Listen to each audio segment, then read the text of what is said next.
خیلی من دوست دارم بچه دهه 80 دهه 90 رو با اینکه امکانات دارن خیلی کارا رو انجام نمیدن، همین الان طرفداری کنم ازشون، واقعا بچهای خوبی هم بعضیاشون، با وجودی که میتونه خیلی رفتارهای بدی داشته باشه، میگم چرا این کار نکردی؟ میگه از خودم خجالت میکشم.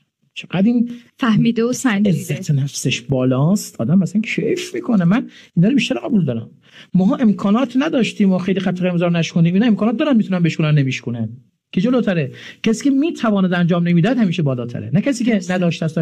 این ما برای همینه بیایم خودمون رو تو زمان اینا قرار بدیم. ما چه امکاناتی، اینا چه امکاناتی داشتن. من یادم میاد مثلا دختری می‌خواست پیامک بدی، پیامک نبود که توی ورقی می‌نویسی نمک در نمکتان شوری ندارد، دل من طاقتی دوری ندارد، قوری ز قلم قلم ز قوری، تو عشق من گوگولی مگولی. حالا جوری پیداش بکنم؟ بله. میرفتم اون آخر دم مرساشون می‌بینی این خانم مدیر دارن خیلی وحشتناک. میرفتم خونه‌شون مینداختی حیاط خونه‌شون، داداشش میخوند سیبیل برای تو ننوشتم، برای اون کار ندارم.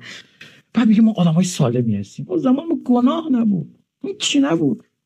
یه فیلم هندی می‌خواست نگاه کنه که تمام صحنه‌اش درخت بود، فقط بغل می‌کرد.